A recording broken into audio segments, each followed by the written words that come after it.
El gobierno de Chamandu Orsi cierra el 2025 habiendo sorteado una de las paradas más clave para llevar adelante sus planes para el periodo, que es la aprobación del presupuesto nacional. No era algo evidente, como saben, el oficialismo no contaba con mayorías parlamentarias en la Cámara de Diputados, lo que le añadía una cuota de incertidumbre a la discusión. Sin embargo, la ley salió y el resultado dejó sorprendido al ministro de Economía, Gabriel Odone, así lo dijo, quien destacó el nivel de adhesión inusitadamente alto que se consiguió en el Parlamento. Bueno, como es la hoja de ruta del gobierno de ahora en más, se salvó este escollo importantísimo. Están expresados en este presupuesto las líneas que le van a permitir mejorar su nivel de crecimiento y su matriz de protección social. Bueno, de eso vamos a conversar con el ministro de Economía, Gabriel Odone. Bienvenido, ¿qué tal? Buenos días, buenas tardes, perdón. ¿Cómo están ustedes? ¿Todo bien? Gracias por recibirme. Con el jet lag. Después de tanto tiempo. No, ya llevo unos días acá, no debería tener jet lag. Bien, vamos a meternos obviamente con lo que planteamos al arranque, pero una que incluso la discutimos bastante ya en abril, ¿no? Hay que remontarse un poquito, que tiene que ver sobre la herencia, que se discutió bastante en el primer tramo de este gobierno y fue parte de la comidilla política. A principios de abril, cuando comparece el equipo económico ante la Comisión de Hacienda de Diputados, dejaste tirar una frase muy contundente, por su peso específico, pero también por el uso político que se le viene dando y que seguramente se le dé en un futuro, y es que el resultado fiscal del sector público consolidado en 2024 fue el más alto de los últimos 35 años. El resultado era de 4,2% del PBI, a lo que había que sumarle un 0,4% de subestimación, que se explicaba por estos famosos gastos diferidos y también el adelanto de impuestos. Sumaba total 4,6%. La pregunta es si esto es efectivamente así. ¿Se puede decir que es el déficit más alto de los últimos 35 años? Y si tienen cuantificados los gastos diferidos y adelantos del año 2019 como para solidificar ese argumento. Es el más elevado de un último año de gobierno, o mejor dicho, es el más elevado que hereda un gobierno cuando asume, según los cálculos que hicimos nosotros, que los revisamos en diversas maneras.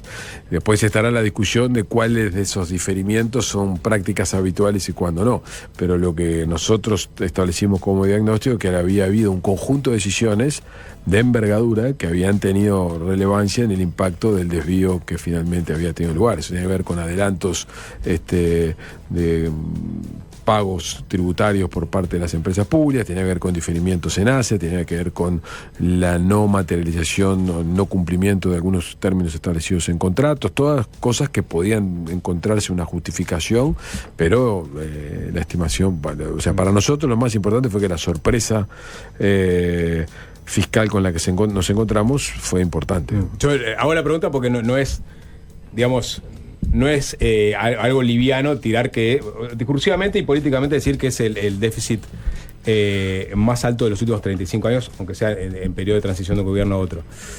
Porque salieron, obviamente, políticos de la oposición. Diputado Conrado Rodríguez, por ejemplo, controvirtió esto, diciendo que el déficit de 2019 fue con 4,4% y con los agregados 4,6%, pero que no tenía muy claro que si le agregabas los diferimentos y los adelantos de impuestos, no estuvieras por lo menos empardando con el déficit que ustedes presentaron. Según los números que nosotros hicimos, eso no era relevante. En este momento no te lo puedo contar con precisión, pero los diferimientos no eran relevantes. No. A ver, en cualquier caso, sí, lo más importante, en 2024, yo le pregunto a ustedes tres que son observadores relevantes de la realidad nacional, ¿ustedes tenían en mente que el déficit fiscal al final de 2025 iba a ser del entorno del 4,1, gobierno central BPS? Vivíamos en un espejismo fiscal, esa fue nuestra tesis. La proyección fiscal que tenía el sector público para el resultado 2025 era 2,8 y el sector privado, el más pesimista, hablaba de 3%, va a ser por encima del 4%. Y eso fue por acciones inerciales que tuvieron lugar a partir de decisiones que se tomaron durante 2024. Yo creo que esa es una discusión igual en cualquier caso superada. Me parece a mí que a los efectos donde estamos hoy debemos mirar para adelante, pero lo que sí te puedo decir es que a los efectos de la gestión del gobierno, nosotros destinamos una buena parte del tiempo de los primeros 6 meses a resolver cosas, a ordenar cosas que no estaban encaminadas adecuadamente, todo lo cual tuvo un efecto fiscal relevante que nosotros no esperábamos tener y por tanto nos obligó a tomar decisiones o a precipitar decisiones que íbamos a evaluar, pero que las tuvimos que tomar en el proceso presupuestal, como por ejemplo el tema del impuesto mínimo global. ¿Y cómo dirías entonces que está parada la economía uruguaya en este momento? Dijiste hace relativamente poco que cualquier indicador que uno mire en la estadística pública no permite hacer otra cosa que concluir que se está registrando una leve desaceleración. No sé qué relevancia le das a eso. La relevancia que le doy es la que para nosotros el centro de la atención es el crecimiento y por lo tanto el clima de inversiones, y que cualquier escenario que provoque una desaceleración del crecimiento que esperamos es algo que estamos mirando con cuidado y de cerca. En cualquier caso, tenemos indicadores que esa desaceleración que estamos identificando tiene factores de tipo permanente, transitorios, y algunos otros que podrían ser de naturaleza permanente. Entre los transitorios está el cierre inesperado de la refinería como consecuencia del accidente que tuvimos en la boya petrolera. Tenemos algunas paradas ahora que están teniendo lugar en el cuarto trimestre de las plantas de producción de celulosa básicamente por mantenimiento, y después como elemento más permanente observamos que hay una evolución de la recaudación tributaria, una evolución del IMAE, que es el indicador mensual de actividad económica, que nos llaman la atención. En cualquier caso, nosotros tenemos establecido un crecimiento para este año el 2,6, todas las estimaciones que tenemos nos dicen que va a estar por encima del 2,3. Estamos hablando de desvíos en lo que era nuestra proyección que están dentro del margen de error de lo que cualquier estimación puede dar. No hay nada que por ahora nos esté sorprendiendo, pero sí estamos siguiendo de cerca esto porque está en el corazón de nuestra estrategia de política económica. Y esas variaciones que decís que serían pequeñas en todo caso, podrían influir en la trayectoria fiscal que tiene previsto el gobierno. No para el año 2025. En el año 2025 nosotros estamos haciendo todo el trabajo que es necesario para que el objetivo de cerrar el resultado fiscal del gobierno central BPS en torno al 4,1% del PIB se mantenga. Esa es nuestra proyección fiscal y eso no cambia, eso está en el programa financiero y de hecho estamos trabajando en este momento activamente para cerrar los números del año que nos permitan converger a eso. Hablemos un poquito capaz de cosas no tan macroeconómicas, sino que tienen que ver con el crecimiento del país. Uno de tus tópicos preferidos es esa idea de desarrollar un tercer gran eje de transformación productiva, como lo fue en su momento la agricultura o la forestación. Y en su momento hablabas de que podía venir por el lado del agua, ya sea como materia para generar energía o para la producción de alimentos o lo que sea. ¿Este gobierno va a avanzar significativamente en esta transformación en específico y tienen pensada alguna otra más? Bueno, lo que tenemos en este momento sobre la mesa en materia de agua es un plan de riego que está coordinado por Tabaré Aguerre, que precisamente la idea es promover un programa de desarrollo del riego multipredial, aprendiendo las lecciones del país en el pasado. Eso está dirigido directamente a aumentar la productividad del sector agrícola en aquellos lugares donde el riego hoy no está generalizado y completando lo que el sector privado ha venido haciendo con no iniciativas multiprediales, pero ese es un capítulo central al cual le atribuimos mucha importancia, cuyos resultados son el aumento de la productividad en el sector agropecuario. Un segundo capítulo es, completar las obras necesarias para darle una mayor firmeza al acceso al agua potable al área metropolitana de Montevideo, donde hay inversiones que se están concretando en la transformación del proyecto Arasatí en el proyecto Neptuno, digamos.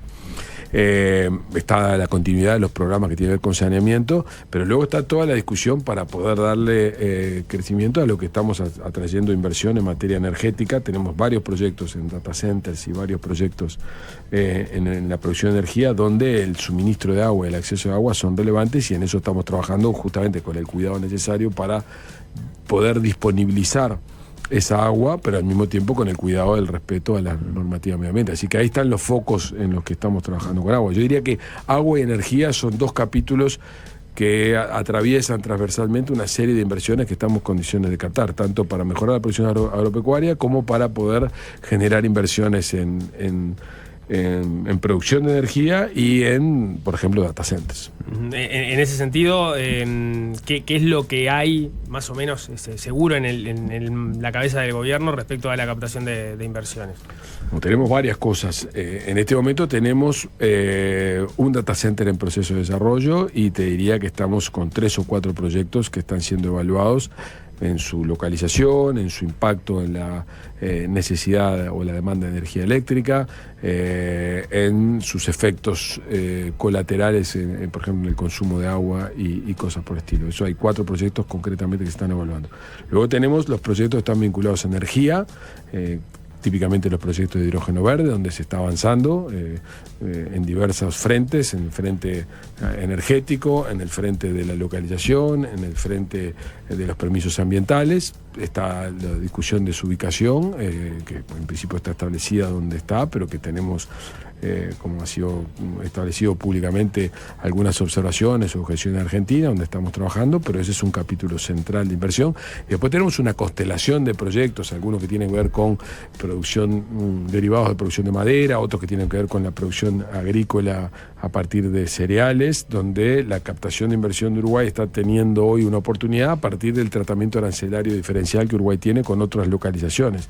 Típicamente, en la medida que Uruguay tuvo un incremento de aranceles, pero menor proporcionalmente que algunos otros lugares, estamos observando algunos intereses de inversores que vienen a buscar aranceles más bajos en Uruguay respecto de los que tienen que pagar en su país de origen para el rubro en el que están trabajando. Y ahí estamos observando un incremento concreto de proyectos que se están ejecutando y de otros que están en perspectiva, además de la continuidad de todo el proceso inmobiliario que tiene lugar en diversas partes del territorio, ¿no? Y en ese sentido, ¿qué tan lejos o cerca entendés que se va a estar de ese 20% que has manejado como número mágico de inversiones en relación al PBI que necesitaría el Uruguay para crecer a los niveles que vos entendés que necesita crecer? Por ahora no estamos cerca. Tenemos que trabajar con mucho énfasis en las medidas COMAP, tenemos que trabajar en el desarrollo, en la venta de Uruguay en el exterior, tenemos que apostar a podernos integrar de manera más proactiva en el mundo internacional tan complejo en el que estamos para poder seguir vendiendo Uruguay como un lugar atractivo de inversiones. Estamos lejos de poder alcanzar ese 20%, pero estamos trabajando para empezar a aumentar de ese 16% del PIB, pero el objetivo es llegar sobre el fin del quinquenio a esa meta. Cuando hablas de medidas COMAP, entiendo mecanismos de exoneración de impuestos en contraprestación de algunas inversiones. Ahí hay otra discusión que va casi que en el sentido contrario, que es la revisión justamente del gasto tributario. Si Uruguay no tiene oportunidades de dejar de exonerar algunos impuestos que exonera para quienes en algún momento se entendió que había que darle una flexibilización y hoy ya no serían inversiones que Uruguay necesite necesariamente, valga la redundancia, exonerar de impuestos. Ahí, ¿cómo está planteada la discusión? Bueno, la discusión es que en este momento lo que es crucial es acelerar el crecimiento y para eso, porque eso es lo que nos va a permitir contar con recursos en el sector público para poderlos afectar a las prioridades de gasto, que son infancia, adolescencia, que es seguridad, y para eso el crecimiento es vital y para eso la inversión privada es vital, y ahí por ahora nosotros entendemos que esa renuncia fiscal o ese gasto tributario que se estima en el 2,3% del PIB que tenemos hoy establecido, sigue siendo una cifra a la que tenemos que mantener, lo que no quiere decir que las formas en las que realizamos esa renuncia tributaria no tenga que ser objeto de revisión. De hecho, estamos trabajando en el equipo económico para perfeccionar, para volverlo más eficiente, para saber que estamos apuntando a las inversiones que pretendemos apuntalar, porque son las que generan más efectos sobre el empleo, más efectos sobre el dinamismo de la economía. Uh-huh. Has dicho también que por economía política Uruguay por general difiere todo lo que puede los cambios necesarios para enfrentar problemas que conoce de memoria. Ministro de Economía Gabriel Odone, esto lo decía antes el ministro, ¿están mapeados cuáles son los grandes cambios necesarios para Uruguay y si se van a encarar también y cuáles no se van a encarar en este periodo? Los temas más importantes es que Uruguay tiene que, yo diría, 2 grandes cosas, diría 3 grandes temas. El primero es la necesaria aumento de la productividad para poder precisamente ser más eficientes con los escasos recursos que tenemos, y eso supone una agenda de reformas amplia en el sector público, en el funcionamiento de los mercados, sobre todo en el sector no transable. Ahí hay una agenda de trabajo sobre la que estamos trabajando. Ya hicimos algunas cosas en la ley de presupuesto, algunas con éxito, otras sin éxito. Menciono, eliminamos la tasa ANSE, que era una tasa que Uruguay cobra por una actividad que no existe más. Seguimos reduciendo la tasa que el DATU cobra en la actividad de exportación. Estamos eliminando algunas tramiteríos que son absolutamente redundantes, como lo que se conocen como los certificados negativos, cosas que son muy estrambóticas, que no vale la pena detallarlas. Por tanto, ese capítulo nosotros tenemos una continuidad. ¿Sin éxito cuál es? Sin éxito una, que es el desglose, como se le llama en la jerga legislativa, algo que se entierra en un lugar muy lejano, que es la eliminación de la intervención preceptiva de los despachantes de aduana, pero algo en el que vamos a seguir insistiendo. En el resto sí, fueron todas normas aprobadas en el cambio presupuestal. Ahí hay un gran capítulo donde tenemos que trabajar en coordinación con el Ministerio de Trabajo, con el Ministerio de Industria, para introducir, con todo lo que es la constelación de Uruguay Innova, para poder introducir estímulos a la innovación fuertemente orientados al aumento de la productividad. Pero eso supone también revisar algunos lugares donde la regulación o donde el funcionamiento del mercado no es suficientemente eficiente. Eso incluye el sistema financiero, donde estamos avanzando en algunos cambios en normativa de encajes, donde estamos tratando de promover que el sistema financiero se involucre más en la originación de crédito y en el uso de los pesos, y no tanto de la originación de crédito en dólares, etcétera. O sea que ahí hay todo un capítulo que tiene que ver con mejoras de productividad. Están los estímulos a la inversión, con el propósito precisamente de hacer que la economía crezca a tasas más altas, de manera tal de contar con los recursos necesarios, sobre todo para priorizar el fortalecimiento de nuestro sistema de protección social, que es el segundo gran objetivo. Nosotros, y eso ya está plasmado en el presupuesto, de hecho ya la priorización de que el incremento presupuestal establecido del 40% para infancia y adolescencia indica hacia dónde quiere ir el gobierno. Nosotros creemos que hay una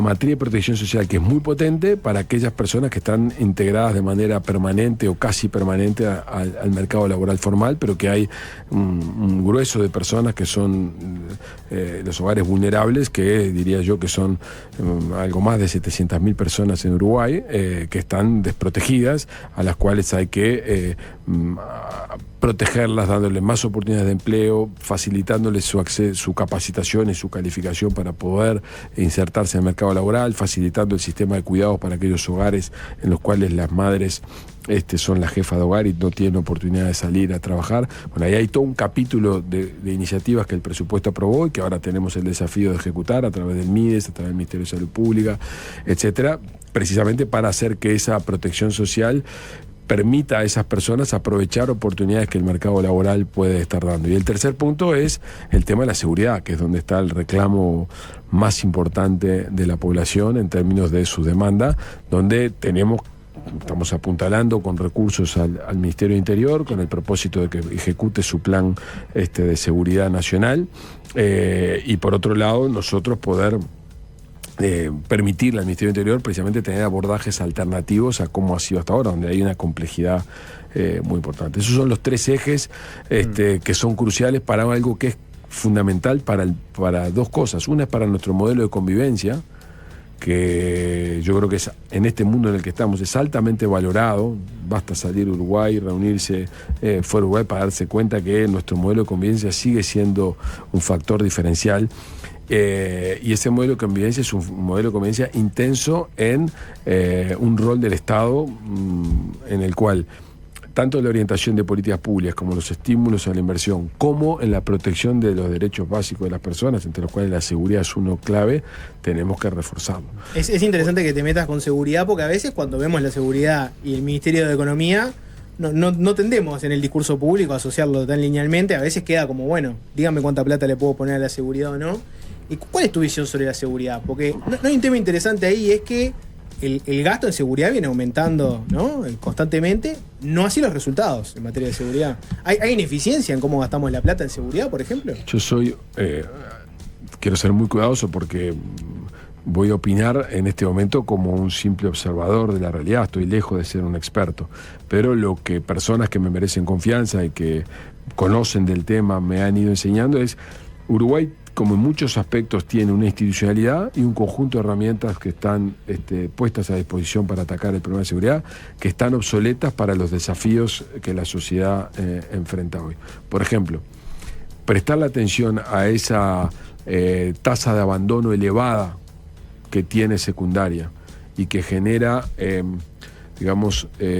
está jalonada probablemente por desinterés de lo que el sistema educativo genera, pero que también está jalonada por lo que en el territorio se visualiza como oportunidades de crecimiento, desarrollo y de acceso a confort y a consumo, está en el corazón de un problema que está asociado a la delincuencia. Una buena parte de esas personas, ni mucho menos la mayoría probablemente, pero una buena parte tiene un incentivo permanente para estar fuera del sistema educativo, que es lo que el territorio le ofrece como medio de vida. Y ahí hay un enfoque de la seguridad tradicional, que es el enfoque de pensar que si uno llega con las instituciones tradicionales, el sistema educativo como estaba establecido, el sistema de seguridad como estaba establecido, puede neutralizar el aumento de los procesos violentos, es un enfoque probablemente que esté obsoleto, y que lo que se requiere es una mirada distinta, porque en el fondo lo que estás haciendo en materia de seguridad es compitiendo, y es así, compitiendo con actividades que están fuera del mercado o con actividades que no están pudiendo ser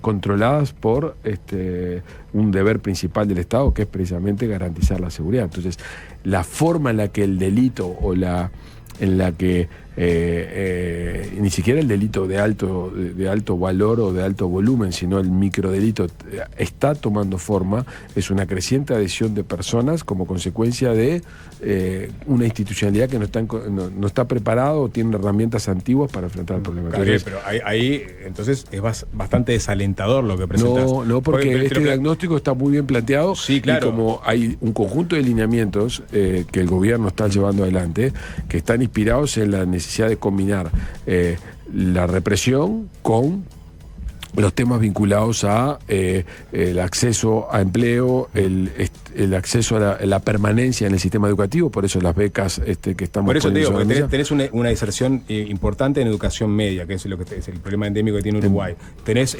una oferta por el lado de la ilegalidad, mucho más atractiva en términos de remuneración. Eso es lo que tenemos que combatir.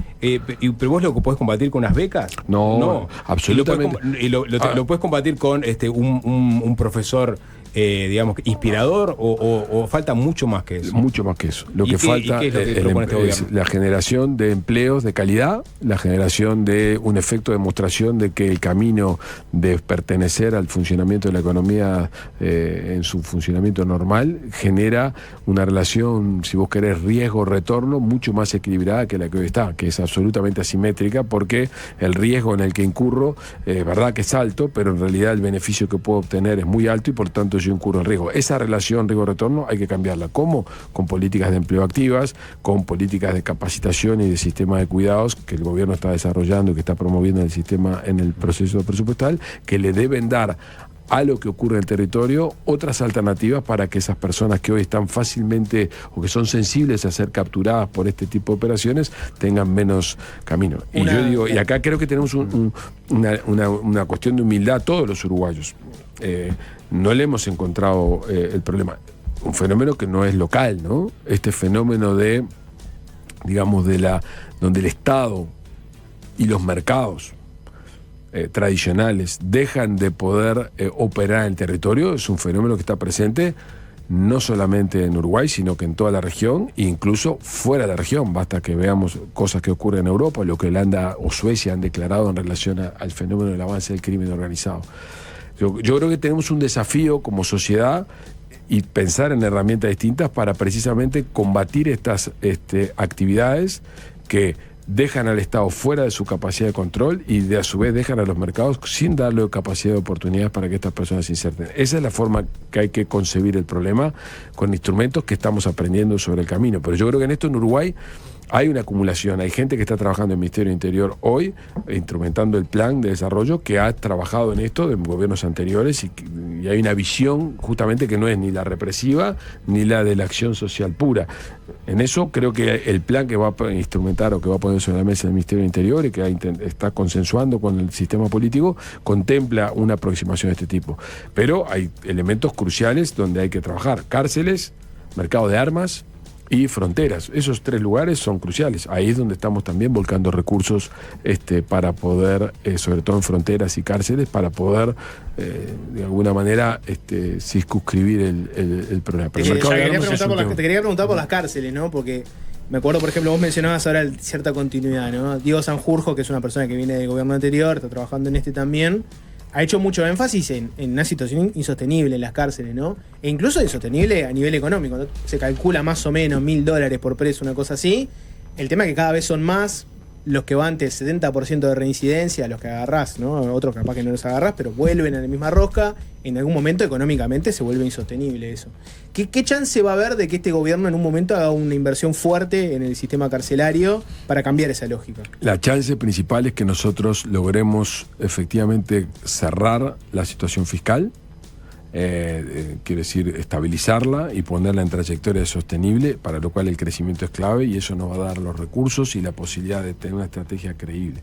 Eso no va a ocurrir en 2025 no estuvimos en condición de hacerlo, pero estamos trabajando firmemente para que en la ley presupuestal de 2026 podamos tener un incremento de asignación presupuestal 2027 en aras de contemplar todo lo que adicional a lo que estamos haciendo podamos hacer en materia de protección social y de esquemas de inclusión ciudadana, y a su vez en todo lo que tenga que ver con dar recursos a la seguridad. Esas son las 2 prioridades, y la inclusión ciudadana y la protección social focalizada en infancia y adolescencia. Esos son los caminos que tenemos. Precisamos más recursos, para eso precisamos crecer más, y para eso precisamos tener una estrategia fiscal que nos permita despejar incertidumbres que están planteadas cuando tenés un déficit de 4,1%. Pero en el escenario óptimo, ustedes lo ven en 2027 esto. El escenario óptimo es, ya se empezaron a hacer cosas, tenemos un plan de seguridad, tenemos recursos asignados al Instituto Nacional de Rehabilitación, tenemos recursos asignados a mayor dotación de policías, ya votados en el Parlamento, cuya vigencia empieza el 1 de enero. Ahí va a haber una primera aproximación. Tenemos recursos para becas, tenemos recursos para programas de transferencias que van a atajar la emergencia que tenemos en 2026. Lo que pensamos es que precisamos dotar de más recursos mientras esas políticas empiezan a madurar, y creemos que eso lo vamos a lograr de cara al 2027, pero ya en 2027 estamos haciendo cosas. Una última vinculada a este tema, por lo menos de mi parte. Hay otro actor posible, que son las agencias, los organismos internacionales y los préstamos. Ayer estuvo Emiliano Rogido aquí en el programa, asesor del Ministerio del Interior, habló de distintas posibilidades de préstamos de parte de, o líneas de crédito de parte de organismos internacionales para algunos proyectos puntuales vinculados a seguridad. Eso, en relación a los planes del Ministerio de Economía, ¿es algo que supone algún tipo de restricción? Nosotros tenemos anualmente, Uruguay necesita 6.200, 6.300 millones de dólares aproximadamente de financiamiento para cerrar sus cuentas públicas para lo que hacemos hoy. De esos 500, 600 millones de dólares son de organismos internacionales, el resto de mercado. Yo diría que es restricción al financiamiento para poder desplegar políticas, a priori no existe, por supuesto. Está dentro de este número para que la deuda no crezca en relación al PIB y no se vuelva insostenible, pero nosotros margen de maniobra para apuntalar programas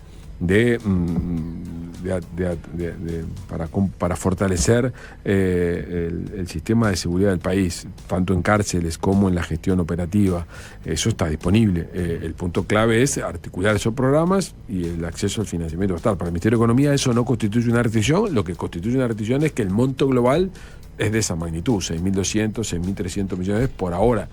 En la medida que el producto bruto sea mayor, esos 6.200, 6.300 van a poder eventualmente crecer sin afectar el equilibrio macroeconómico, que es que la relación deuda-producto no puede crecer a largo plazo como ha venido creciendo del periodo anterior.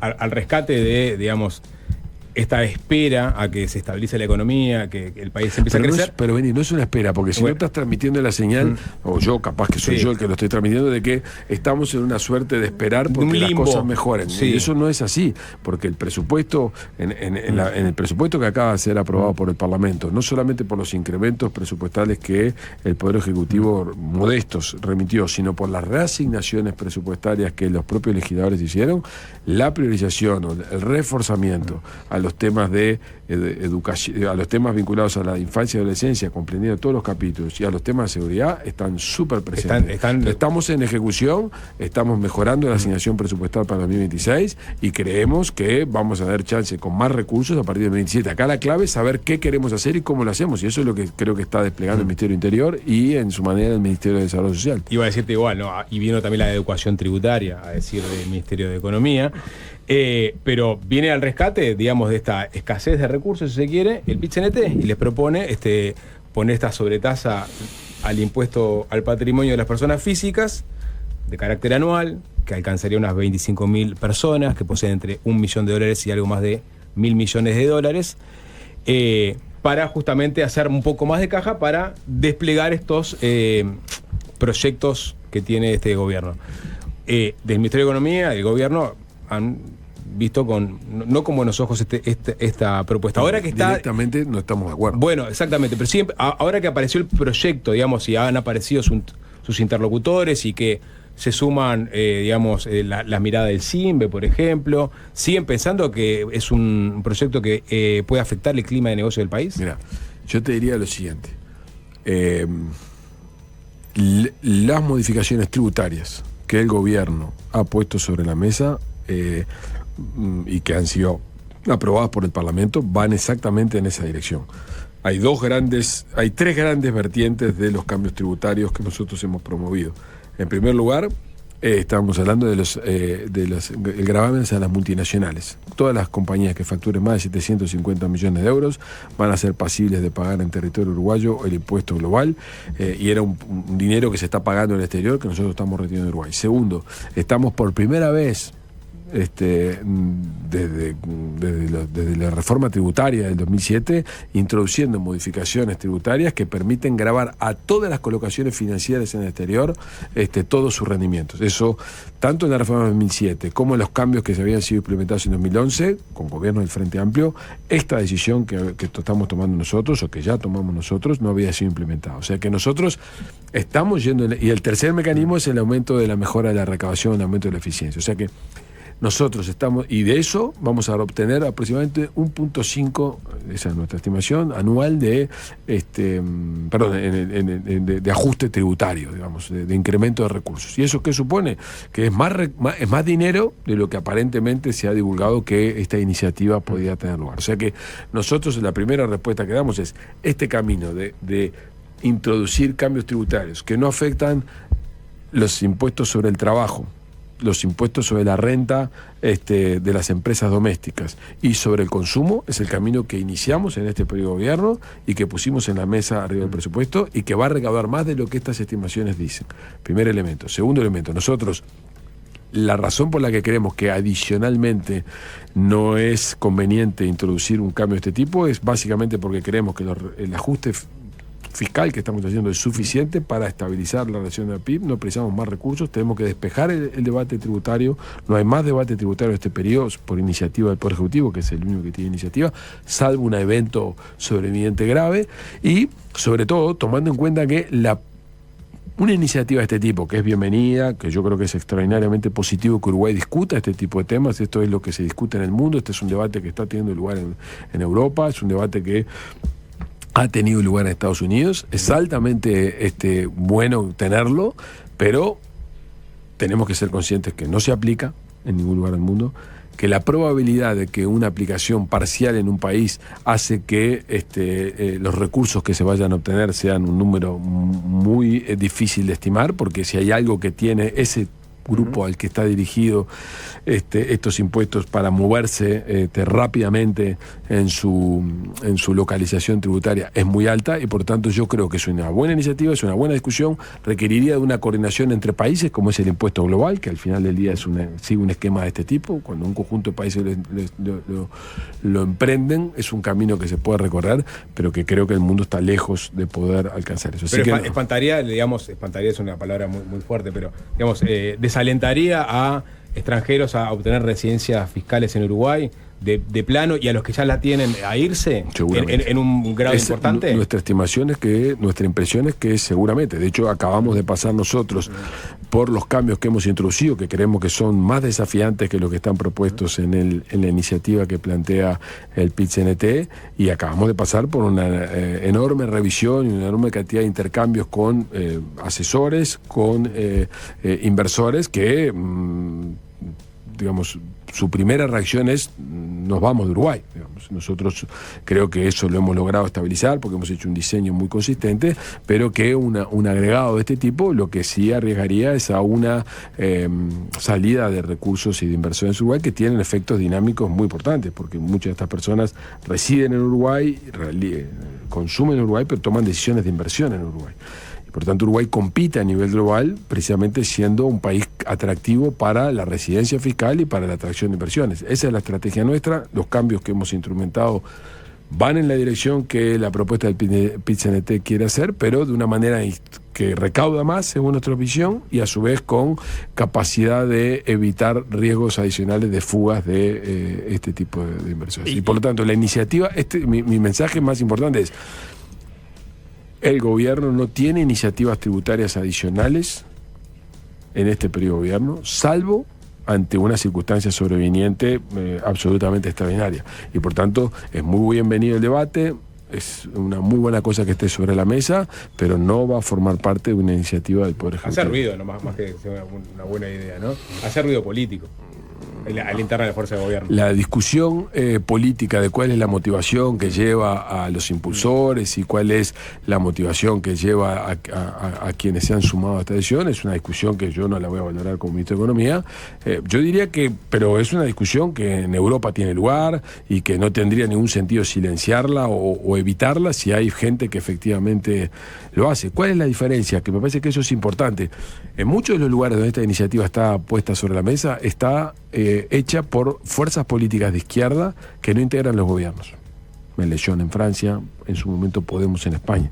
Lo bueno que tiene nuestro sistema político es que nuestros partidos políticos son cachol, y adentro del partido político tenemos visiones complementarias, afines ideológicamente, pero a veces con énfasis diferentes. Y bueno, en Uruguay, en la medida que eso es así, hay sectores de la izquierda que en otros lugares del mundo están fuera del sistema de gobierno, que están dentro del partido de gobierno, que tienen esta iniciativa, y por eso yo como ministro lo único que puedo decir es: bienvenido el debate, interesante los aportes que los colegas han hecho sobre ello, pero no es una iniciativa que el gobierno comparta, acompañe y que vaya a implementar. ¿Y cómo te cae justamente ese debate o esa tensión casi histórica, por lo menos desde que el Frente Amplio está en el gobierno, que existe con esos sectores de la izquierda que bregan por una mayor urgencia distributiva? Porque en el fondo es eso, vos decís, bueno, el ajuste fiscal, lo dijiste así, que hizo este gobierno, en realidad recauda más que esta propuesta aparentemente, pero lo que te van a decir esos sectores que proponen esto es: bueno, pero no son contradictorias una y la otra. Sumémosle a ese paquete estas otras medidas porque hay urgencias que no se pueden postergar. El arte de esta profesión, que es la del hacedor de política, es hacer que la justicia distributiva se pueda hacer.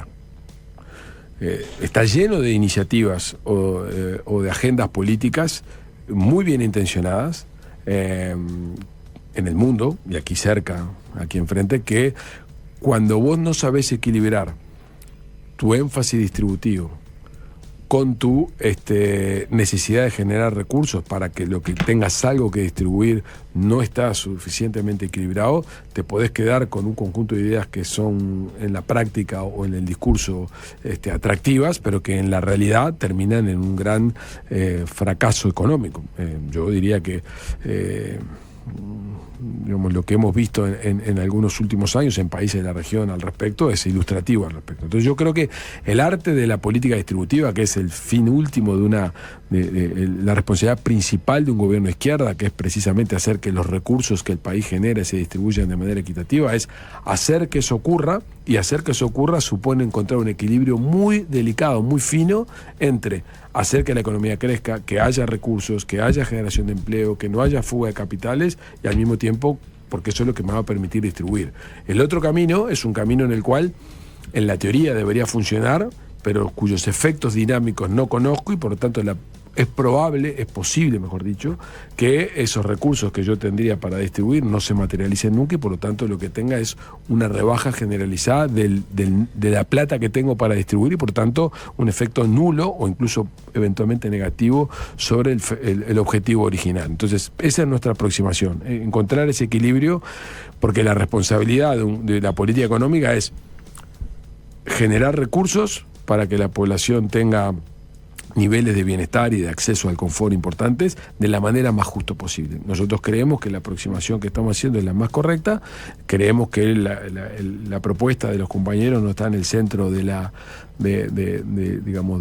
lo importante o lo prioritario en este momento, y por tanto creo que hay mucho más energía y tiempo para gastar en cómo hacemos para los recursos que tenemos, gastarlos mejor y efectivamente ponernos a disposición de programas de gasto que tengan eficacia y tengan eficiencia, que seguir pensando en cómo obtengo más recursos, que si la economía se mueve en la dirección que tenemos, vamos a tener los recursos necesarios para alcanzar una reducción de la desigualdad o una continuidad de la reducción de la desigualdad. Hay que hacer una pausa, seguimos conversando después con el ministro de Economía y Finanzas, Gabriel Odone. Seguimos conversando con Gabriel Odone, el ministro de Economía. Algunos temas de coyuntura y que están en la agenda, ¿no? Por ejemplo, la propuesta del preaviso de despido que impulsa el Ministerio de Trabajo. ¿Cuenta con el apoyo del Ministerio de Economía?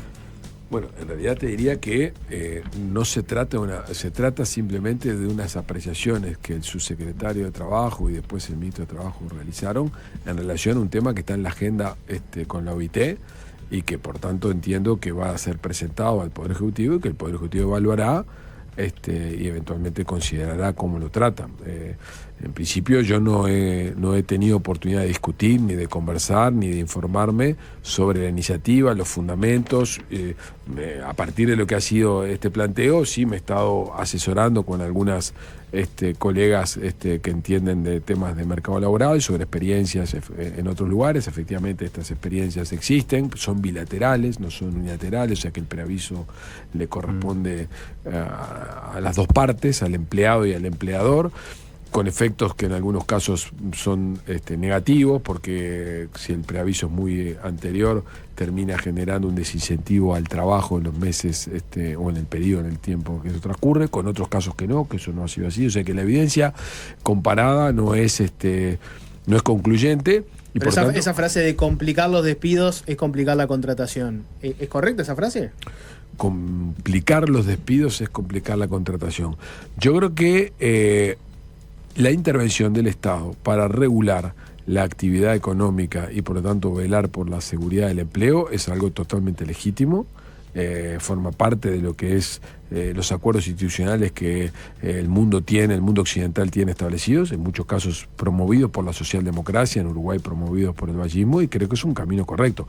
Lo que hay que ser cuidadosos es que esos avances en la legislación para proteger digamos, al empleo, no al puesto de trabajo, sino al trabajador, no afecten la posibilidad precisamente de generar nuevo empleo. Nosotros creemos que es un debate otra vez legítimo, razonable. Yo no conozco toda la información, pero por ahora es una iniciativa que no ha sido discutida a nivel de Poder Ejecutivo y que yo no he tenido oportunidad de conversar con las autoridades del Ministerio de Trabajo. Pero sí se discutió, o sea, hay objeciones que plantean las cámaras empresariales, sí, claras. Correcto. Y hay beneficios discusión pública, es un debate que ha tenido y hay beneficios pública que ha planteado el propio ministro Castillo.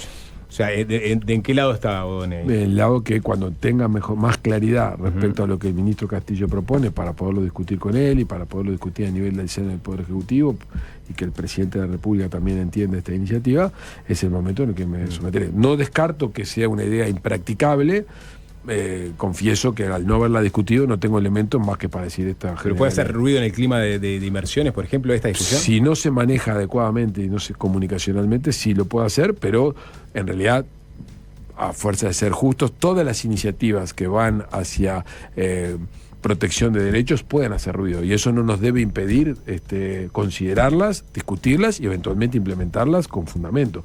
Yo no creo que no se pueda hacer nada para no afectar el clima de inversiones. Hay cosas que hay que hacerlas y hay que explicarlas. A nosotros mismos en el Poder Ejecutivo nos pasó ahora con la implementación del impuesto mínimo global.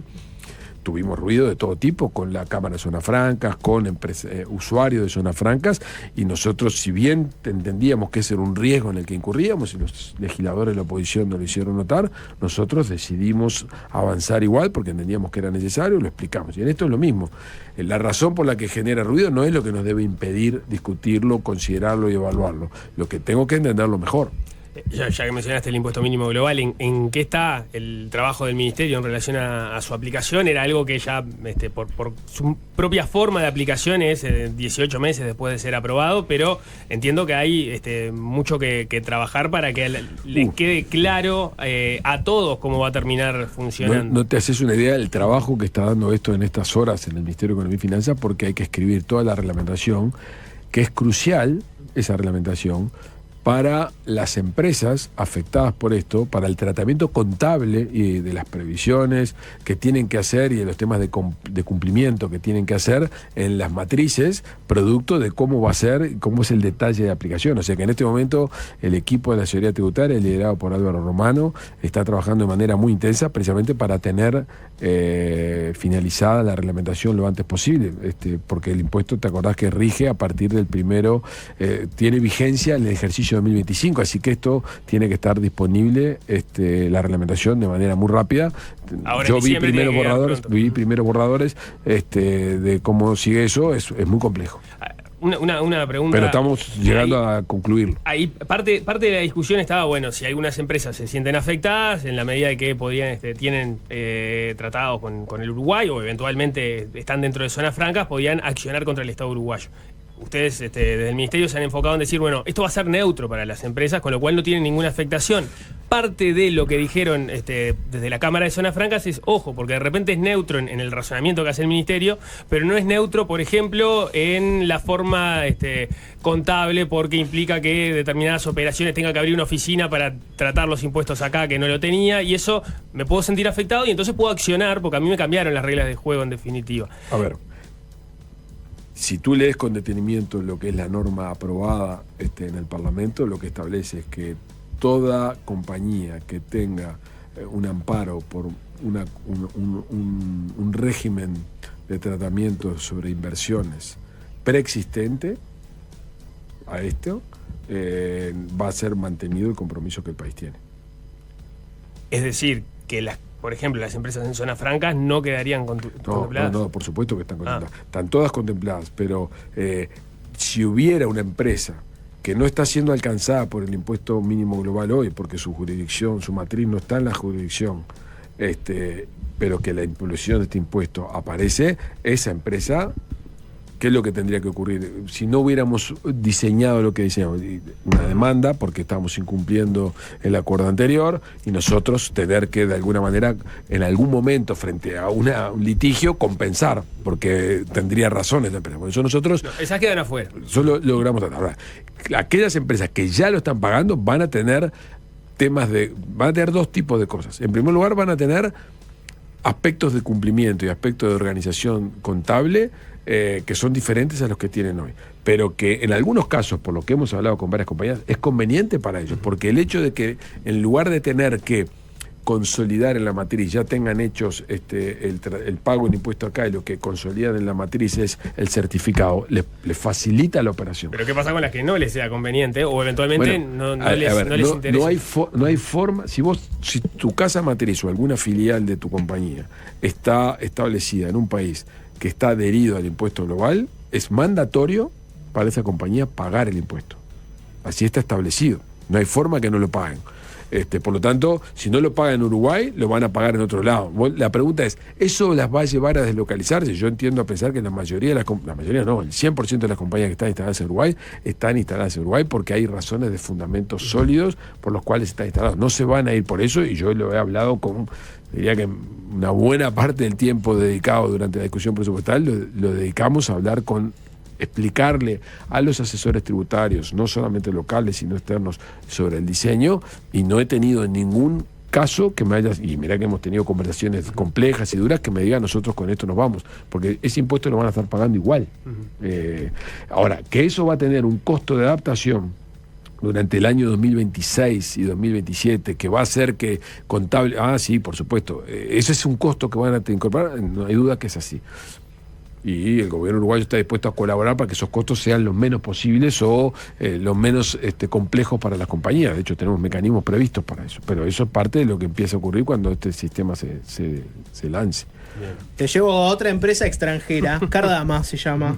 En una entrevista en el programa Nada que Perder de M24, vos habías dicho sobre Cardama y la garantía de Eurocommerce, te leo textual, ¿no? Si esa garantía no tiene sustancia y es sustituida por otra, entiendo que el contrato continúa. ¿Seguís convencido de que si Cardama presenta una garantía válida, el contrato continúa? Mira, en primer lugar, yo no estoy haciendo un seguimiento fino del tema, que tiene aristas jurídicas y aristas sustantivas de la construcción que me permitan contestar con contundencia. Lo que sí te digo es que la información que tengo es que después de esa frase han ocurrido un conjunto de otras innovaciones en materia del cumplimiento del contrato que hacen que la situación esa frase deba ser reevaluada, digamos. ¿Qué quiere decir con esto? Yo creo que acá hay tres opciones grandes sobre la mesa. Una es la rescisión unilateral del contrato por razones sustantivas que tengan que ver con que lo que se está construyendo no va a terminar siendo posible de ser entregado. O razones jurídicas, los incumplimientos, aspectos jurídicos que están allí son de tal magnitud que no se puede seguir trabajando. Esa es una opción. La otra en un extremo. En el otro extremo tenés el hecho de que todas estas cosas se encaminen tanto desde el punto de vista sustantivo como desde el punto de vista jurídico, y por tanto el contrato continúe. Y el tercer vía, que es una vía intermedia, es que haya una suerte de transformación del contrato para hacer que el contrato pueda efectivamente cumplirse, ya sea con la presencia de Cardama o la presencia de un tercero, o con la presencia de Cardama y un tercero. Eso es lo que hoy entiendo que se está evaluando y no hay una solución. Por eso que yo creo que ayer la ministra respondió si el contrato se va a rescindir. Dijo, no lo sé, porque se está evaluando este tipo de cosas desde el punto de vista jurídico y desde el punto de vista sustantivo. Eso es en lo que estamos, y el gobierno, y lo más importante acá es que las patrulleras se necesitan, el país va a tener las patrulleras. Lo que es probable que esté ocurriendo es que pero no como consecuencia de la acción que el gobierno tomó, sino como consecuencia de todo lo que subyace a este proceso, que las patrulleras no estuvieran a tiempo disponibles como estaba previsto originalmente en el contrato. De hecho, se habían producido atrasos. El gobierno está trabajando en eso, el propietario de esta agenda es el Ministerio de Defensa. Presidencia está trabajando en materia de los temas jurídicos. El Ministerio de Economía lo que está haciendo es un seguimiento muy cuidadoso, entre otras cosas porque ya hay un desembolso de 30 millones de dólares que ha tenido lugar como pago de esto, y eso es lo que mi principal responsabilidad, la principal preocupación del presidente es que ese dinero, la principal preocupación es que las patrullas se hagan, y lo segundo, que ese dinero que ya fue pagado no se pierda. No está la eventualidad de la preocupación por un juicio internacional que le significa algo al Estado uruguayo, que es lo que ha puesto arriba de la mesa la oposición, por ejemplo, por la forma en que se disparó la conferencia de prensa, y lo que pasó. Esa parte jurídica de cuáles son los efectos, las formas que me escapan a mi comprensión. Lo que sí creo es que el objetivo principal es hacer que las patrulleras se construyan, encontrando un mecanismo contractual que sea para el gobierno razonable, tanto en que pensemos que lo que se va a construir es lo que el país necesita o lo que estaba establecido en el contrato, como para contemplar aspectos jurídicos que tienen que ver con garantías mínimas que el Estado tiene que tener. Eso es en lo que estamos, creo que eso es lo que la ministra ayer declaró, y se está trabajando en eso. Y te pregunto más en general, ¿no? Porque está lo que decía Nico, también la oposición pone otro planteo sobre la mesa que sería ¿no? Si lo tuviera que resumir. En la oposición dicen, que el gobierno haya salido tan firme con un anuncio de rescisión, conferencia de prensa, en vez de, negociar con la empresa, apostar a la buena voluntad, al diálogo, puede tener un efecto de generar una mala imagen para el país, ¿no? Que Uruguay no es un país que honra sus obligaciones y que si cambia el gobierno, capaz que piensa en otra cosa, sobre determinado contrato. ¿Vos sentís que el camino que eligió el gobierno para manejar públicamente el caso Cardama puede afectar la reputación del Uruguay? Mirá, si yo te contestara esa pregunta con claridad, estaría haciendo una especulación. Yo lo único que te puedo decir es que estuve la semana pasada y la anterior en España y en Europa, me reuní con empresarios privados, con empresarios públicos vinculados a actividades diversas, incluidas empresas constructoras de embarcaciones, me reuní con gobiernos y la reputación del Estado uruguayo y del gobierno uruguayo está intachable. Este tipo de situaciones, no digo que sean normales, pero no son infrecuentes a nivel de lo que los países en serio enfrentan cuando hacen contratos importantes con proveedores terceros. O sea que yo diría que ¿cuál es la evaluación que hago sobre lo que ocurrió en la conferencia o sus efectos y sus posibles consecuencias? No puedo, estaría especulando y me parece que estaría entrando en un terreno en el cual no me corresponde como ministro de Economía. Diría que las tres opciones que están sobre la mesa son las que son, estamos trabajando en ello, el gobierno está trabajando en ello, el Ministerio de Economía está muy preocupado por hacer que no solamente las patrulladas se construyan, sino que esos 30 millones de dólares que gastamos los podamos mantener en la construcción de patrulladas y que no sea un dinero perdido y por supuesto evitar un daño adicional si alguien nos hiciera una demanda. Pero creo que nosotros vamos a encontrar una solución, estamos encontrando una solución para encaminar esto. Convengamos, déjame volver para atrás un segundo sin ingresar al debate, que lo que hay arriba de la mesa no era el mejor negocio del mundo como estaba planteado, como estaba documentado. O sea, no estamos hablando de un contrato inmaculado, con un proveedor absolutamente competente. Estamos hablando de un contrato complejo, con controversias al interior de la Armada en el periodo anterior, con una serie de decisiones que fueron tomadas al final del periodo de gobierno que son complejas. Por ejemplo, déjame que te lo diga de esta manera. Yo no hubiera podido impedir, si hubiera querido, no hubiera podido impedir el pago de los 30 millones de dólares que tuvo lugar en este periodo de gobierno. ¿Por qué? Porque hubo una carta de crédito originada en febrero del año pasado que le dio al Banco República la disponibilidad de pago ante el solo cumplimiento de un tercero que establecía que se había cumplido el hito. Y el hito era un hito muy trivial. Entonces, estamos hablando de una operación compleja. Acá no hay un blanco y negro, es una operación compleja y su solución es compleja y lo que estamos haciendo como gobierno uruguayo y lo haría cualquier otro gobierno es conseguir el objetivo minimizando los efectos negativos sobre el país, que son evitar un daño colateral con una compulsa jurídica internacional y haciendo que lo que pagamos rinda, pero no planteemos es que acá había un contrato que funcionaba perfecto y que esto estaba totalmente en funcionamiento y que acá apareció un conjunto de gente que lo dinamitó. Esa no es la realidad. Bien. Saco un poquito de Uruguay y miro a Argentina. Despejando las formas políticas con las que está encarando Javier Milei, sus reformas de estabilidad macroeconómica, sus ajustes, sus desregulaciones, despejando las formas, ¿tú crees que Argentina tiene un futuro más promisorio y es alentador para la región y para el propio país? Yo te diría, el futuro que tenía Argentina en los últimos 10 años es una economía que no creció. O sea que Argentina lo que hizo en la elección de Milei y en la elección de medio término es, de alguna manera, apoyar a un gobierno que está haciendo un conjunto de transformaciones que son controversiales, que son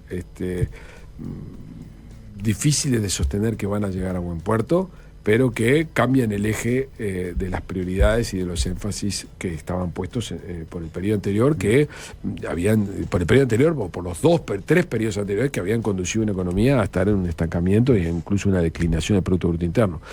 No tengo elementos suficientes como para decir que esto está terminado. Creo que en realidad hay un largo camino que recorrer, pero lo que sí es un hecho incontrastable es que el resultado fiscal hoy está estabilizado, que es una prioridad del gobierno, que la economía este año en Argentina va a crecer por encima del 4%, que la inflación está convergiendo, a pesar de que está aumentando en estas últimas observaciones, pasó de niveles de 3 dígitos a un nivel sustancialmente menor, y que eso solamente el tiempo dirá si la estrategia que está llevando adelante el gobierno de Milei es suficientemente firme como para cambiar la suerte del crecimiento, de la distribución del ingreso y de las condiciones de igualdad. Está claro que las formas que está llevando, el tipo de ajuste que está ejecutando es extremadamente polémico.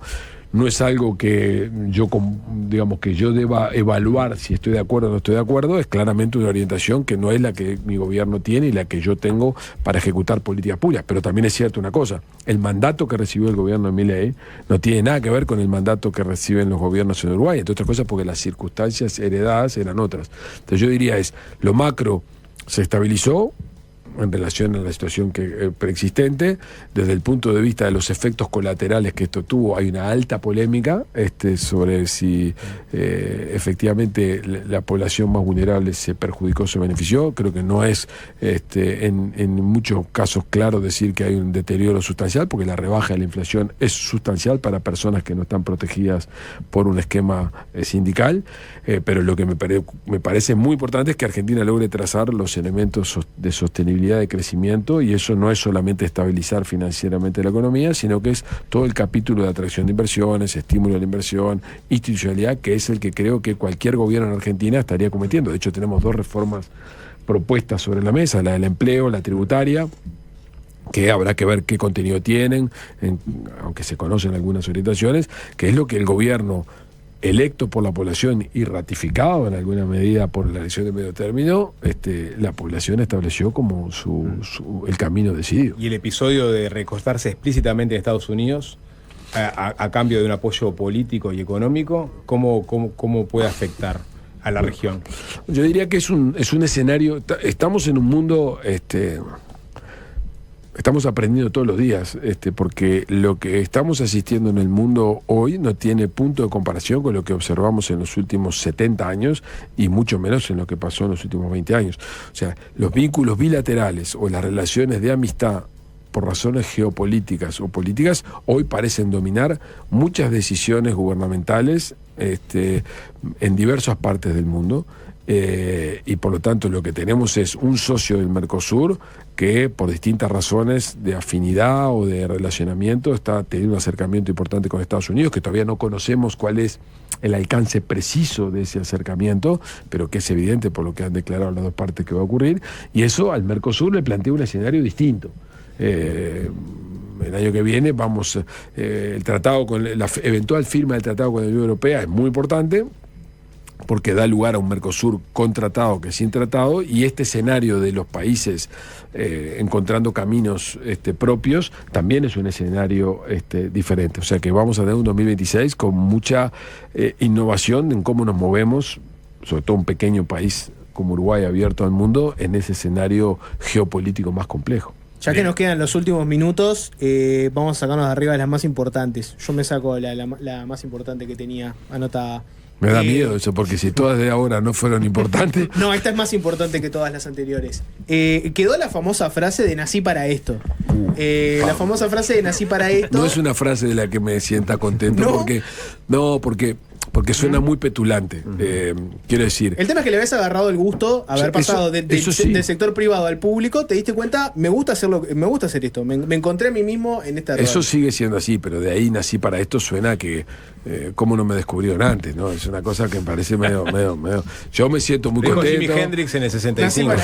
Nací para él. Yo me siento muy contento, estoy muy entusiasmado, enloquezco a toda la gente que trabaja conmigo. Es un placer trabajar con el presidente Orsi, con todo el equipo de ministros y de miembros del poder. O sea, yo estoy muy contento. Despejá la frase nací para esto y te lo pregunto así. Evidentemente te entusiasma el rol en el que estás ahora, te entusiasmó la política. La política pública me La política pública. Ahora, yo lo de la política tiene otra vertiente que es juntar votos y ahí creo que no me pronuncio sobre eso porque creo que no sabría ni cómo empezar. Así ¿O'Donnell 2029? No, ni por asomo. ¿Ni por asomo? Ni por asomo. ¿No te interesaría entrar a ese rol? No tengo capacidades, no tengo condición, no tengo experiencia, no me interesa y lo más importante para mí, mi casa es lo último que falta para que me echen, ni loco. Pero ahora que estás en una función pública, existe la chance de que ya no sea una decisión 100% tuya.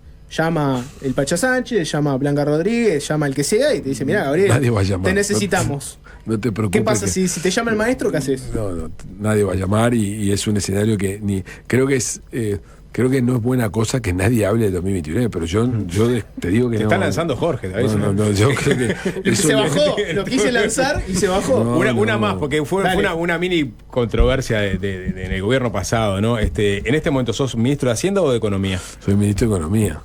Y para empezar, he tenido la suerte y la posibilidad, porque el gobierno me la dio, de poder nombrar a todo el equipo económico, desde todas las autoridades. Estamos siguiendo con mucha coordinación, pero respetando la absoluta independencia del Banco Central, aspectos de la conducción macroeconómica que suponen mirar las tres cosas. Yo diría que las pautas salariales son el resumen de eso. La discusión de las pautas salariales, la discusión entre Ministerio de Economía y Ministerio de Trabajo tuvo muy en cuenta la opinión del Banco Central sobre la perspectiva de inflación. En el presupuesto nuestras perspectivas de crecimiento nuestras perspectivas de crecimiento y nuestras perspectivas de inflación están absolutamente coordinadas con el Banco Central.